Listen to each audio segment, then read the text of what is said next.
விஜய நான் கல்யாணம் பண்ணிக்க முடியாதும்மா அப்படின்னு சொல்லி நம்ம காவேரி சொல்கிறாங்க. அவங்க என்ன நினச்சுங்கிறத பார்க்க வாங்க வீடியோக்குள்ள போகலாம். ஃபர்ஸ்ட் சீன்லேயே நம்ம காவேரியோட அம்மா வந்து ஃபோனில் பேசிக்கிட்டு இருக்காங்க. இந்த சம்மந்தம் எங்களுக்கு ஒத்து வராது அப்படின்னு சொல்லி யார்கிட்டயோ பேசிகிட்டு இருக்காங்க. அப்போ நம்ம காவேரி வந்து கேட்கா, என்னம்மா அந்த சம்மந்தத்தை வேண்டாம்னு சொல்லிட்டியா? சரி நீ அதுக்கு என்ன காரணம் சொன்ன? ஏதாவது நீ நல்ல காரணமாக தான் சொல்லியிருப்ப, என்ன சொன்ன அப்படிங்கும்போது, இல்லை வேற ஒரு நல்ல சம்மந்தம் வந்துச்சு அப்படின்னு சொல்லி நான் சொல்லிட்டேன் அப்படிங்கும்போது, சரிம்மா இதான் சூப்பர், இப்படி சொன்னால் தான் அவங்க அமைதியாக இருப்பாங்க என்ன அப்படின்னு சொல்லி சொல்லும்போது, அப்போ இல்லடி நான் உண்மையை தான் சொன்னேன் அப்படிங்கும்போது, உண்மையா? வேற எந்த நல்ல சம்மந்தம் அப்படிங்கும்போது, இல்லை நம்ம விஜய் தம்பியோட தாத்தா, சித்தி, சித்தப்பா வந்து உன்னை பொண்ணு கேட்டாங்க அப்படிங்கும்போது, காவேரிக்கு கோவம் கோவமா வருது. என்னம்மா சொல்ற? அவர் எப்படிம்மா நான் கல்யாணம் பண்ணிக்க முடியும் அப்படிங்கும்போது, இல்லடி அந்த தம்பி ரொம்ப நல்ல தம்பி, குடும்பமும் ரொம்ப நல்ல குடும்பம் இல்ல, நீ கல்யாணம் பண்ணிக்கலாம் அப்படின்னு சொல்லும்போது, அவங்க நல்லவங்களா இருந்தா அதுக்காக 2ஆம் தரமா நான் எப்படிம்மா அவரை கல்யாணம் பண்ணிக்க முடியும்? எனக்கு என்ன குறை? நான் ஏன் அவரை 2ஆம் தரமா கல்யாணம் பண்ணிக்க முடியும்? அதுவும் இல்லாம அவருக்கு ஒரு குழந்தை வேற இருக்குது.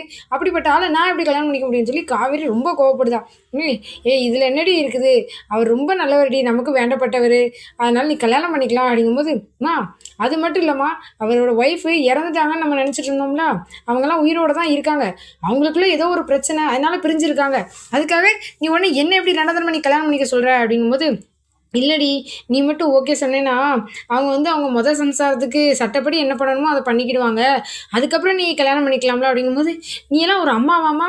உன் பொண்ணு நல்லா இருக்கணும்னு நினச்சிட்டு நீ அடுத்த பொண்ணை இப்படி வம்பாக்க சொல்கிறியே, இதெல்லாம் சரியில்லைம்மா. அதுக்காக அந்த பொண்ணோட வாழ்க்கையை பறிக்கக்கூடாது, இப்படிலாம் நீ பண்ணாதம்மா. நீ ஏன் இப்படிலாம் இருக்க?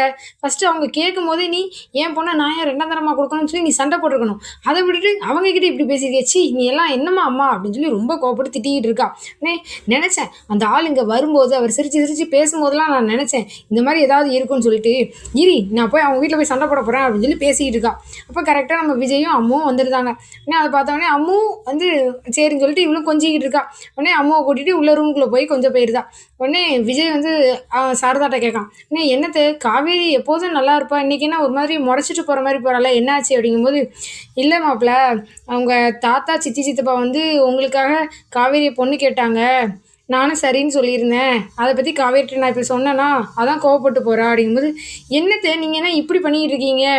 தாத்தாலாம் இதை பற்றி என்கிட்ட ஒரு வார்த்தை கூட சொல்லவே இல்லையே, நீங்கள் இப்படி பண்ணிங்கன்னா என்னத்தை அர்த்தம் அப்படிங்கும்போது, ஏன் மாப்பிள்ள நாங்கள் எதுவும் தப்பு பண்ணிட்டோமா அப்படின்னு சொல்லி, ஆமாம் பின்ன என்னது, காவேரியை பொறுத்த வரைக்கும் நான் ஏற்கனவே கல்யாணம் ஆகி ஒரு குழந்தையோடு இருக்கிறவன், என்ன எப்படி 2ஆம் தரமாக அவள் கல்யாணம் பண்ணிக்க சம்மதிப்பா?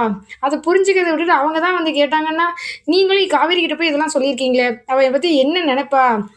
இதெல்லாம் ரொம்ப தப்பு தேய்ச்சா, எல்லாரும் சேர்ந்து எங்கள் வாழ்க்கையை இன்னும் கொஞ்சம் பிரச்சனையாக தான் ஆக்குறீங்க, நான் போய் இப்போவே தாத்தாட்ட கேட்கேன்னு சொல்லிட்டு உடனே கோவப்பட்டுட்டு போகிறான். உடனே அங்கே போய் தாத்தா கிட்ட சித்திக்கிட்ட எல்லாருக்கிட்டையும் கோவப்படுதான். ஏன் இப்படி பண்ணீங்க? என்கிட்ட கேட்காம நீங்கள் ஏன் இப்படி பண்ணீங்க அப்படிங்கும்போது, என்னப்பா நாங்கள் என்ன பண்ணோம், உனக்காக தானே காவேரி பொண்ணு கேட்டோம் அப்படின்னு சொல்லி தாத்தா சித்திலாம் சொல்லுதாங்க. உடனே எனக்காக கேட்டிங்களா? நீங்கள் பண்ணது ரொம்ப தப்பு தாத்தா, இப்படிலாம் நீங்கள் பண்ணியிருக்கவே கூடாது. காவேரியை பொறுத்த வரைக்கும் நான் ஏற்கனவே கல்யாணம் ஆனவன், கையில் ஒரு குழந்தையோடு இருக்கிறவன், 2ஆம் தரமாக அவள் எப்படி என்னை கல்யாணம் பண்ணிப்பான்னு நீங்கள் யோசிச்சிங்க.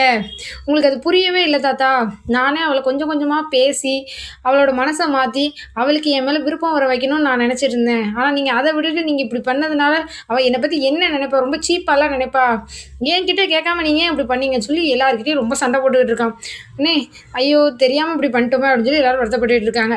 இங்கே நம்ம காவேரி வந்து குழந்தைகிட்ட பேசிட்டு இருந்துட்டு, சரி நீ எழுதிட்டு நான் வரேன் அப்படின்னு சொல்லிட்டு சாரதா கிட்ட போய் கேட்கா, அந்த ஆளுங்கம்மா அப்படிங்கும்போது, அந்த தம்பி அப்படியே போயிட்டாருமா அப்படின்னு சொல்லி சாரதா சொல்லுவா.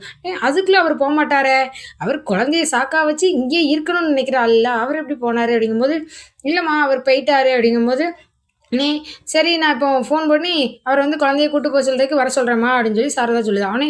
அதெல்லாம் ஒன்றும் வேண்டாம், நானே கொண்டு போய் குழந்தைய அங்கே விட்டுட்டு அவங்கக்கிட்ட எல்லாருக்கிட்டையும் நான் பேச வேண்டியது இருக்குது அப்படின்னு சொல்லி சொல்லுவேன். என்னடி பேச போகிற அப்படிங்கும்போது, பின்ன நீ பேசியிருக்கணும், எப்படி நீங்கள் என் பொண்ணை 2ஆம் தரமாக கேட்கலான்னு சொல்லி நீ கேட்டிருக்கணும், நீ தான் கேட்கலையே, அதனால் நான் போய் கேட்கேன். அவங்கக்கிட்ட பணம் காசு இருந்துச்சுன்னா இப்படி ஒரு பொண்ணை வந்து 2ஆம் தரமாக கல்யாணம் பண்ணி கேட்கலாம் கேட்பாங்களா? அது எவ்வளோ பெரிய தப்பு.